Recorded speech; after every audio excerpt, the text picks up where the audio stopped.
welcome back to Ask a Pastor. I'm Rayshawn Graves, and I'm the pastor of a church in Richmond, Virginia. Today, I want to think through the question, how important is diversity in a church? Well, this question isn't necessarily tricky, but there's no catch-all answer. Diversity is a big word that can include a lot of realities, and the church is a big institution that's located all over the world in countries where there's more sameness and in countries where there's much more diversity. And so diversity comes up a lot in our context in the United States because of the varieties of people of different ages, stages of life, ethnicities, socioeconomic backgrounds, religious and non-religious beliefs, and cultures.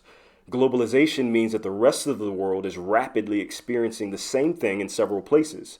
But for this space, particularly this podcast, I'm just going to focus on diversity as it pertains specifically to the church in America, which I hope some of the takeaways can be applied in other contexts around the world as well. When diversity is brought up today in churches, it's usually referring to racial or ethnic diversity. But diversity across socioeconomic backgrounds and generational differences is important as well. So how important is diversity in a church? Well, I believe it's pretty important. The picture that's often painted as it relates to diversity is the scene in Revelation 7, verses 9 through 10 that says, "After this, I looked, and behold, a great multitude that no one could number, from every nation, from all tribes and peoples and languages, standing before the throne and before the Lamb, clothed in white robes, with palm branches in their hands, and crying out with a loud voice, 'Salvation belongs to our God who sits on the throne and to the Lamb.'" So there's this scene in heaven before the throne of God where there's an innumerable multitude of diverse peoples. They're all worshiping God together with their God-given distinctions, and Jesus is at the center. It's beautiful. I think the author who's recording this vision includes these details here because he wants us to know that diversity is important to God. It speaks to his character and to his beauty. Psalm 104 speaks of God's manifold works in creation, and Ephesians talks about his manifold wisdom in creating and establishing the church. And that word manifold, it points to God's intentional, multifaceted diversity that he displays in both creation and redemption. So diversity is very important to God because it says something about who he is. But so often, when it comes to that beautiful scene in Revelation 7, the response that I know that I have, along with so many others, is, well, this is heaven. Of course everything's perfect. What about diversity here and now in this fallen and broken world? There's no earthly divisions or sin in that scene that we see in Revelation 7. So even though diversity is seen in our world, in creation, and in the peoples of the nations, it can be a really difficult thing to achieve when it comes to bringing people together who are different. Many times they're barriers that aren't always bad. Sometimes in pursuing diversity, you end up encountering cultural or racial differences, preferences, hurt, past wounds, people misunderstanding one another, and so many more things. America is a country that's made up of so many different kinds of people, and oftentimes our churches will look at this picture in Revelation 7 as a standard to achieve. They'll say that because there are so many different kinds of people, the aim in God's will must be to bring them all together into the church just like this right now. Now, that's a great intention and hope. And for many churches, through God's power working through their intentional efforts, this has been something that's actually achievable. It's a beautiful picture whenever we see it. But is this standard of what we see in Revelation 7 meant for every church in a diverse context here in this world? Well, maybe, but not always. If you could walk into every church in this country and see all kinds of people with all kinds of backgrounds and differences worshiping Jesus together, that would be an amazing reality. It would definitely say something to the world about the unity that we have as followers of Jesus amidst our differences and how they don't have to divide us. And so as much as we possibly can, we should pray and even work to see all kinds of people come into our churches to worship Jesus. But with that said, this often isn't the reality. We do have to take into account some of the barriers that have hindered diversity in our context. For example, the institution that's known as the Black Church here in America, it was established because diversity and biblical inclusion wasn't something that many white people were interested in pursuing during the eras of slavery and Jim Crow. The Black Church, which is still predominantly made up of Black Americans, was created as a response to this hatred and division. You've heard the line that says that Sunday morning is the most segregated hour in America. well, it's still largely true.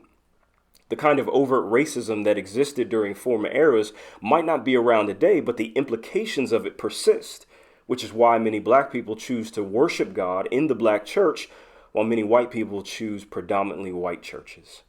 Historical division has largely contributed to the hindrance of the church's unity and diversity here in the United States.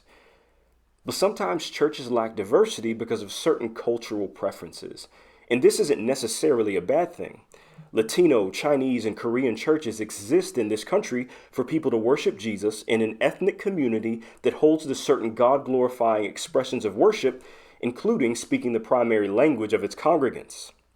And to go back to the black church, there's even a historical tradition preserved and expressed in the life and worship services of many black churches. And so these and many more things are all good and God-glorifying reasons why people attend churches that are geared towards a predominant nationality or ethnicity. Another reason why a church may not be diverse, either ethnically or socioeconomically, is based on its location in the surrounding community that it's in. A church in the state of Maine may have a heart to be racially diverse, but if it's located in a predominantly white community, or even a state that's nearly 95% white, then naturally, that'll probably be its makeup. But what if that same majority white congregation found itself in a city with a majority black or Latino population? Should it be predominantly white at that point? Well, it could, and maybe it should be pursuing diversity. And that's not to say that the church is sinning if it's not reflecting the statistical demographics of its community. The question of diversity then is, does a church desire it? Is it open to diversity? Whether that church is predominantly white, black, Latino, Asian, upper class, middle class, or lower class. If the church is located in a community made up of various peoples, is it interested in pursuing those people so that they might worship Jesus? Or is it simply content with either passively or actively attracting a target demographic, but not intentionally pursuing those who don't match that demographic? Does the church pursue diversity for diversity's sake, which isn't what the Bible speaks to at all? Or is the pursuit of diversity coming from asking the question that a Jewish lawyer asked Jesus in the Gospels, who is my neighbor? So diversity is important, but churches shouldn't ignore it, assume that it'll happen on its own, or force it to happen.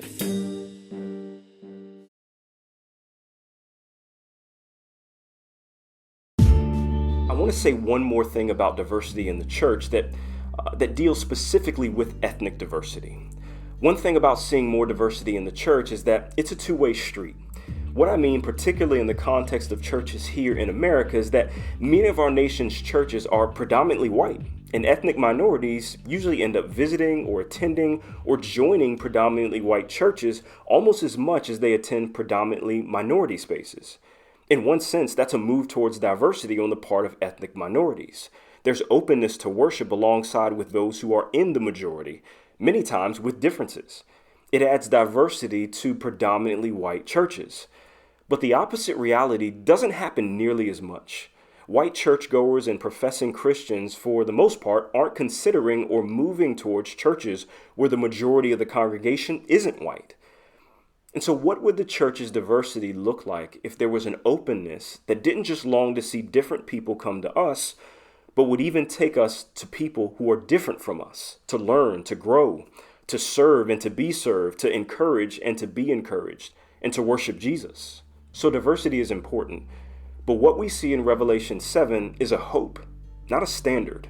Pursuing diversity in this world isn't easy. There are a lot of obstacles and hurdles.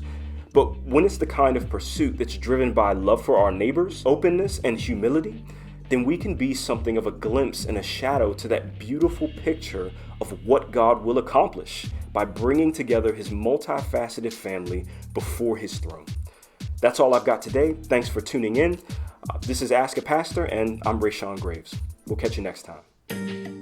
Ask a Pastor is a production of Life Audio and the Salem Web Network. If you enjoyed this episode, would you take a minute and leave us a rating and review it in your podcast app? It really does help more listeners find the show. This episode was produced by Kelly Givens and Stephen Sanders. Special thanks to Stephen McGarvey for his executive oversight. You can find more faith-affirming podcasts like this one by visiting lifeaudio.com.